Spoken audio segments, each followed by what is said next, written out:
Bonjour à tous. Du coup, aujourd'hui, je vais vous présenter notre future sœur, et même pas, c'est notre sœur déjà, Lise. Lise, donc, qui a 23 ans, elle est étudiante en école d'ingénieur. Et comme Anthony l'a dit tout à l'heure, effectivement, elle avait été rencontrée par une sœur à Londres. Et finalement, c'est après beaucoup de follow-up que Sarah, finalement, a réussi à la faire venir. Et aujourd'hui, elle a pris la décision de juste se faire baptiser.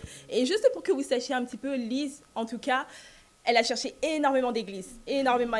Jéhovah, catholique, orthodoxe, blablabla, toutes les églises que vous avez, qui existent, en tout cas, elle les a vraiment cherchées. Et c'est vraiment en venant à la journée de la femme qu'elle s'est dit, waouh, en fait, c'est ici. Depuis le début, en fait, Dieu m'appelle ici. Et je suis juste super fière de toi, super fière de ton parcours. Et j'ai juste hâte que tu sois dans les autres baptêmes. Sache-le, je t'aime.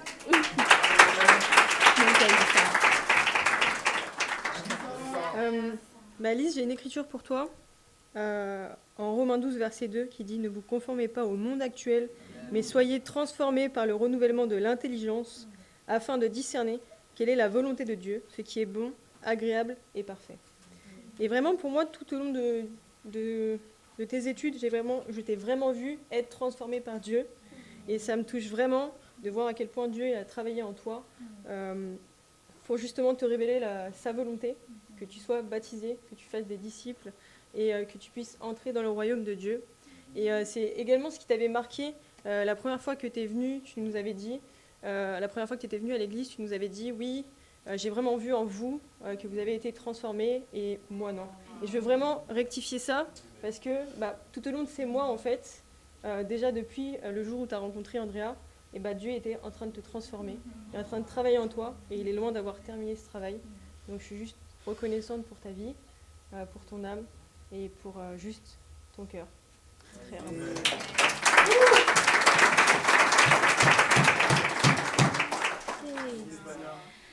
Lise. J'étais juste... Waouh. Ouais, j'étais juste... Ouais. Je suis juste heureuse, en fait, d'avoir été dans ton étude. Je te connais il n'y a pas si longtemps que ça, mais je suis juste impactée, en fait, simplement par ta détermination. J'ai vu que, ouais, au début, quand on a fait chercher Dieu, on a vu que tu étais loin. Le péché, en fait, ça nous éloigne de Dieu. En fait, tu as juste été indigné de ça et tu as tout fait vraiment pour être brisé. Tu avais vraiment le cœur coupé et pour avoir cette relation avec Dieu. Hier, tu nous as dit que tu as ton moment avec Dieu le matin et le soir. Je te dis, waouh! Mais vraiment, une femme qui cherche Dieu vraiment. Donc, ouais, moi aussi, j'ai hâte de voir ce que Dieu va faire, en fait, dans ta vie. Voilà.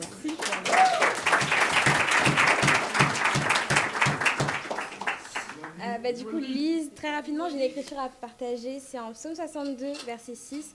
Ça dit « Oui, mon âme repose sur Dieu, car c'est de lui que vient mon espérance. Oui, c'est lui mon rocher et mon salut, ma forteresse, et je ne serai pas ébranlée. » Et juste, t'es une femme qui est incroyable, en fait. Et comme l'ont témoigné les sœurs, t'as vraiment changé du tout au tout. T'es une femme qui est vraiment transformée et renouvelée avec Dieu. Je te vois beaucoup plus confiante, beaucoup plus... Enfin, juste, tu brilles, en fait. C'est juste super incroyable, en fait, Dieu. Et je suis juste super impressionnée par toi, super encouragée par toi, et juste hâte que tu deviennes ma sœur baptisée.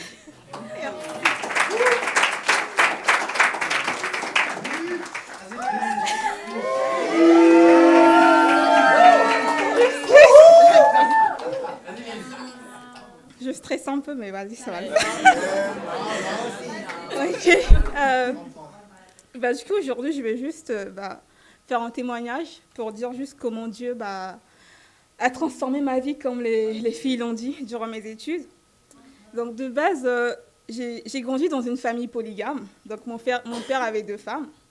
Et petite, j'étais juste cette petite fille qui aimait beaucoup sa mère. Genre, on avait vraiment une relation particulière. Je l'aimais trop, je l'aimais même plus que Dieu. Et je vivais pour elle, je partais à l'église pour elle, je priais pour elle. Et tout ce que je faisais, c'était pour ma mère.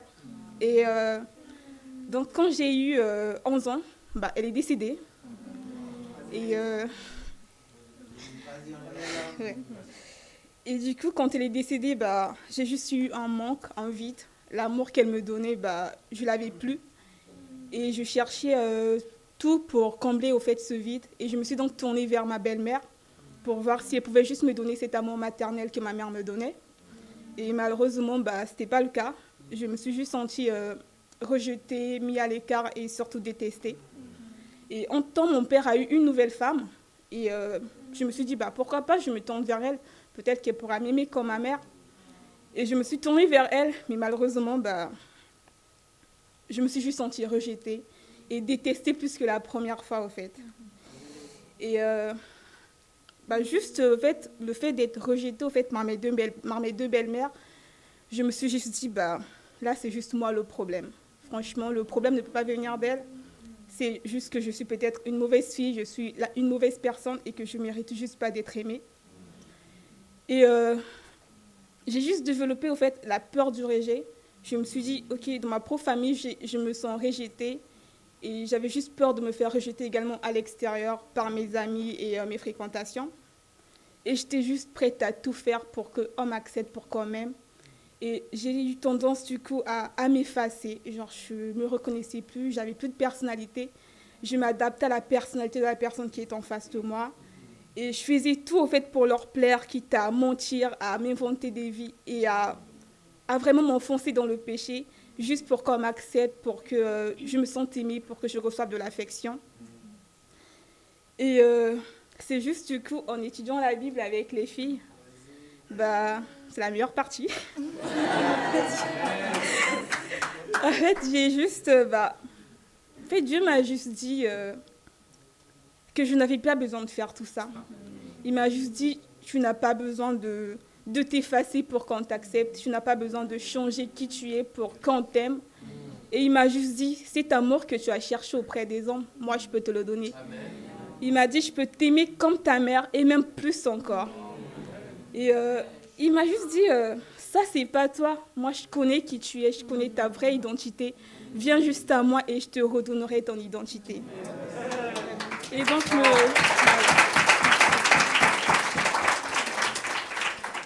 me voilà donc aujourd'hui, je me sens juste prête au fait. Comme on dit, le baptême, c'est comme un mariage. Donc,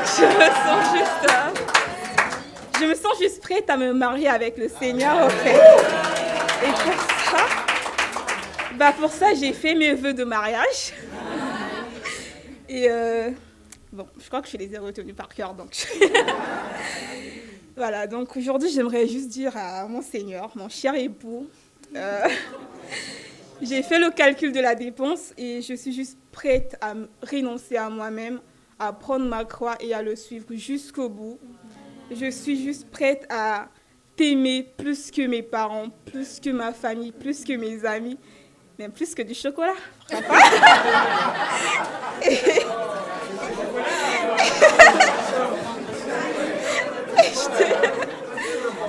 Voilà. Et aujourd'hui, je te promets, mon Dieu, de persévérer dans les bons et les mauvais moments. Merci.